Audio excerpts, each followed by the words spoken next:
Chinese national security laws, grave concerns over human rights, repression, and lack of rule of law restraints on the government, then suddenly all of those practices that are common among US counterparts as well, they seem so much more sinister when you fear that the data might be shared with the Chinese government. Right. Okay. So, firstly, tonight, the Sunday Times has learned that a ban on Chinese-owned social media app TikTok from all government electronic devices is to be recommended after the security review raised concerns about the safety of sensitive data.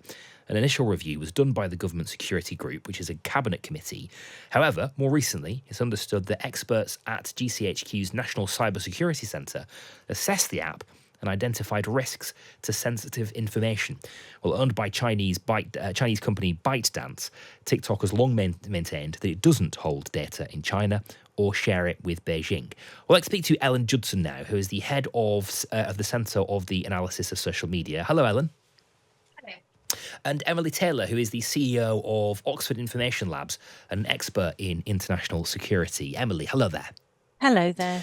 Thank you both for being with us. Really appreciate it. Ellen, let me start with you. Why, as we understand it, is TikTok a risk?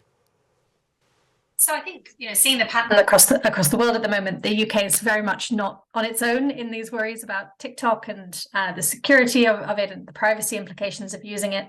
I think the worries at the moment seem to really be focusing around what data TikTok is collecting and what it's sharing and who it's sharing it with particular concerns about if it might be sharing data or be compelled to share data with the Chinese government. And I think that's where a lot of these national security concerns have been coming from. Okay. But I think... Yeah, go on. Sorry, go on. Well, I just think what's interesting is that this isn't a kind of new worry. Worries about what data social media platforms are collecting and who they're sharing it with have been around for as long as social media.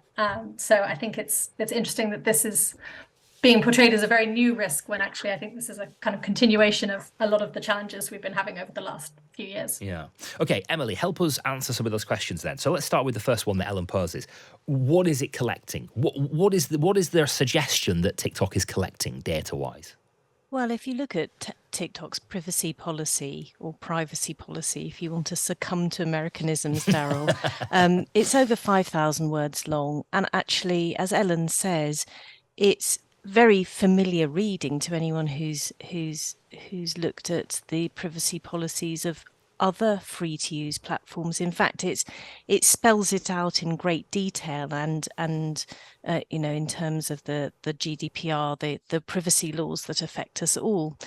But it's actually more easy to think about things that aren't collected by all social media platforms that have the same business model, which is to track and understand users' behavior and their preferences and put them in front of advertising that they're likely to find attractive. And sure enough, you see all of the usual things, about location, IP address, the content you view, the duration and frequency of your use, engagement with other users. We could go on and on and on. And while TikTok has been doing a lot, and particularly upped its game in the last week to try to convince European audiences and regulators that it should be trusted, I think we should understand this in the context of increasing geopolitical tensions between China and the West, growing mistrust over Ukraine, Taiwan, the spy balloon, and learning from Huawei, where we had very similar rhetoric on both sides. Technology is often the lightning rod for those tensions, and efforts to build confidence by the companies and dispel anxieties, even where there's a sort of lack of a smoking gun, if you like. I think there's that there has been some incidents which TikTok says are just bad behavior by employees who've been fired, but there isn't the same or any smoking gun.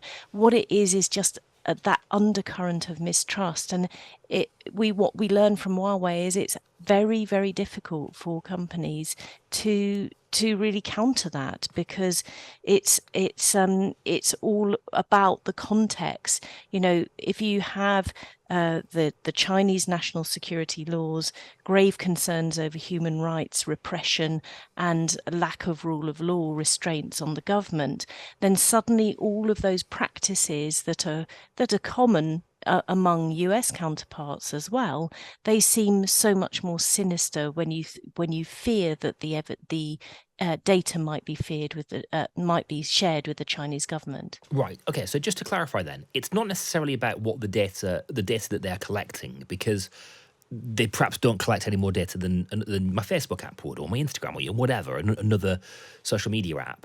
It's about the links to China, you say, Emily, and the potential for that data to be handed on to Beijing. That's the key thing.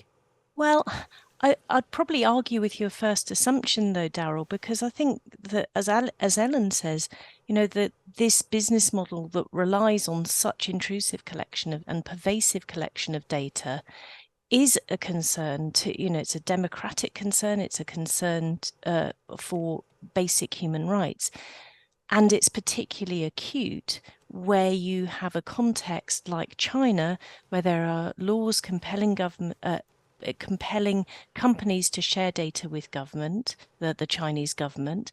We've seen a recent crackdown by China on very powerful tech companies, including Alibaba, and also very poor protection of human rights and real concerns about repression. Okay. Yeah, fair point. Ellen, there are other examples, aren't there, of apps that are obviously just away from the sort of general point about data collection from social media apps and the wider issues that Emily pointed to around that. Apps like I'm trying to remember the name of. There was some sort of face swap app, wasn't there, that everybody used and everybody loved, and then there was some really serious question marks about who owned that app and what the data that app was harvesting was going to. So we have seen examples of this kind of thing before. Yeah, absolutely. I think it really points to the kind of lack of transparency, both to users who are interacting with the app. Emily mentioned the length and complexity of the privacy policy is as kind of standard, so that people aren't really always clear on what, as you say, what the app ownership is or what data is being collected. But I think there's a broader point as well around what that means in terms of when we're thinking as a government, as a society, what do we do about these issues, needing to think beyond the short term of, okay, this app is too risky, or this technology looks too risky, maybe we just need to stop people using it immediately. Looking towards the more longer term solution of, okay, how can we come up with frameworks for transparency, frameworks for auditing what exactly companies are doing, auditing their internal policies, their internal processes, to be able to give that kind of either reassurance and clarity where actually there may not be mispractice, but also to highlight where there might be issues or non-compliance. And I think really moving away from this kind of reactive, wait for a problem to arise and then panic when we don't quite know what's going on and we don't really know what the sort of safest solution is. We need to be thinking more long-term and strategically. Right, that's interesting. I must confess, I made a documentary about a similar issue about dark patterns, which is sort of malicious web design, and the way that some websites design themselves to sort of do things that are good for them and bad for you. And, so there's a grey area legally. Some of them cross a line, some of them don't. There's lots of ethical questions. One of the things that really struck me, Emily, in the making of the documentary is just how far ahead of the curve Silicon Valley is on legislators. That legislators in Europe, America, anywhere really, frankly, around the world, trying to keep up with the speed at which social media sites, firms, tech companies are able to innovate, change, dodge regulation, adapt to regulation, is just extraordinary. There's just no chance of regulators being able to keep up with the pace of them. I think it's generally true that technology moves much faster than regulation, and the general knowledge among regulators and particularly politicians has been lower than it should be. I do think that's evolving, though, because if you think back to even 5-10 years ago, there really was this attitude, you can't regulate the internet. And I think it's really difficult to regulate technology, really difficult. But regulators are now trying.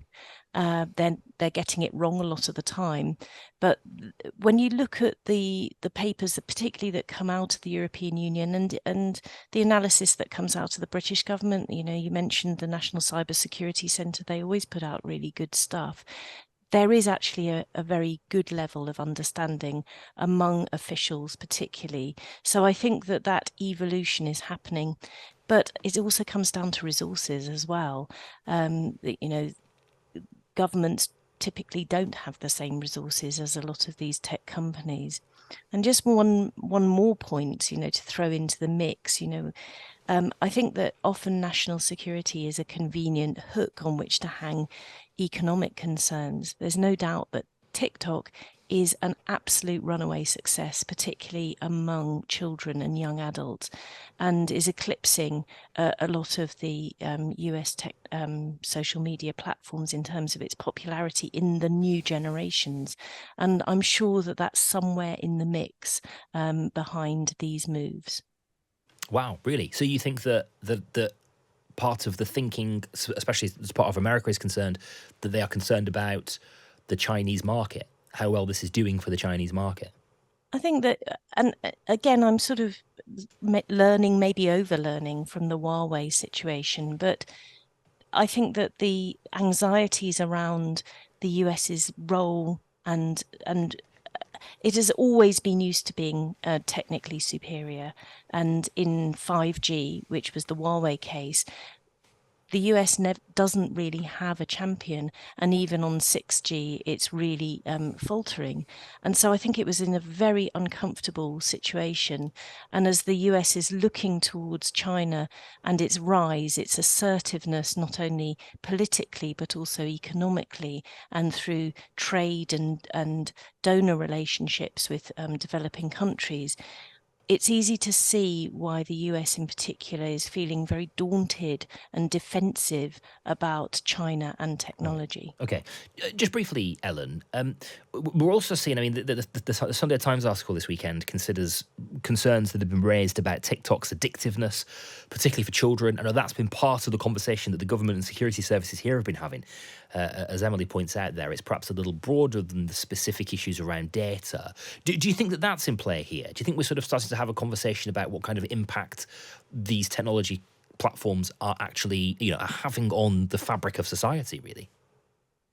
I think that's definitely coming into play in the broader conversations, as Emily said, about regulation and about the need for more oversight of what platforms are doing and the way that they're operating.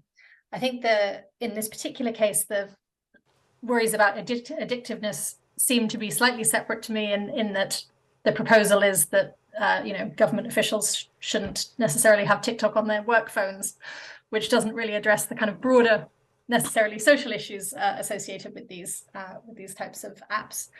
But I think it's interesting that, as Emily said, there are many social media apps. These are very common worries about the addictiveness, about the safety risks, about the various online harms that people are exposed to by using social media platforms.